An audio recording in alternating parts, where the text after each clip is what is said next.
All right, in this explainer, we're diving into something that's, well, it's probably in your hand or pocket right now, our screen time. We're going to get into the science of what it's actually doing to our brains, and then, most importantly, give you a simple toolkit to help you take back the driver's seat. Let's get into it. So this really is the core question, isn't it? Are our devices these incredible windows to a world of wonder, or have they become these little cages we willingly carry around with us? It's a tension we all feel every single day, and we're about to explore it. First up, a modern dilemma. Before we can even think about finding a balance, we've got to understand the tension that we're all caught in. Okay, so first things first, we have to kind of redefine what screen time even is. It's not just a number, not just the hours you rack up. Think of it more as an activity, a force that is actively shaping your habits, your focus, and yeah, even the chemistry inside your brain. It's way more than just passively looking at something. Okay, section 2, the science of the screen.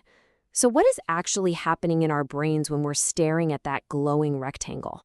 The science here is absolutely fascinating. So get this. Research from Harvard Medical School shows something pretty startling. When we use screens excessively, it can light up the exact same reward pathways in our brain that are triggered by other addictive behaviors. So this isn't just about being distracted.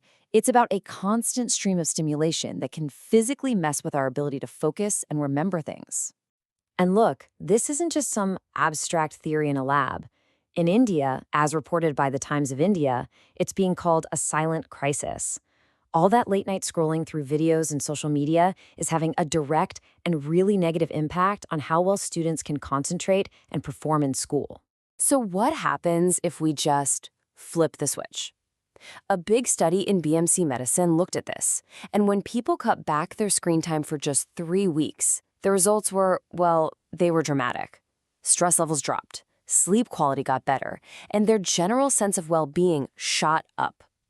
It's a really clear, scientifically backed trade-off. Now for section 3, a toddler's digital detox.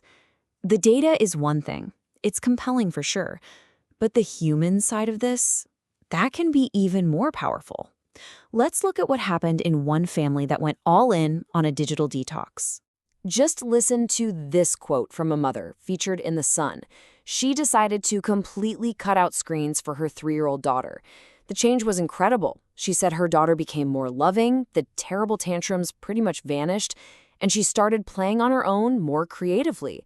It's just a powerful reminder of how big of an impact this can have, especially on a developing mind. All right, section 4, your toolkit for control. We've seen the problem from a few different angles. Now let's talk solutions. Here are some real, practical things you can do to take back the reins. So this is a simple 5-part toolkit. It's all about changing your environment and your habits. First, create boundaries. Set some screen-free hours, especially an hour or 2 before bed. That's huge for your sleep. And create tech-free zones, like making the dinner table a phone-free zone. Then use the tools you already have. Your phone has settings to help you limit your use. Use them. And finally, be proactive. Swap that scroll session for a walk or a book, and give your eyes a break every now and then with that simple 20-20-20 rule. Okay, as we start to wrap this up, there's one last kind of subtle idea to think about. After all this talk about cutting back on screen time, there's a little paradox we really need to watch out for. So, let's quickly recap what we know for sure. 1. Screen time isn't passive. It actively changes our brain and our behavior. 2. Cutting back is proven to make us feel better. And 3. Simple, practical steps actually work. But, and it's a big but, there's one final trap. And here it is. This is a great point from The Guardian. The goal is not to trade one obsession for another one. If you find yourself constantly checking your usage stats just so you can brag about how low they are, you've kind of missed the point. The whole idea here is to find balance and be more mindful, not to win some new digital contest. So the last question isn't for me, it's for you. Looking at all this, which one of these methods are you going to try first?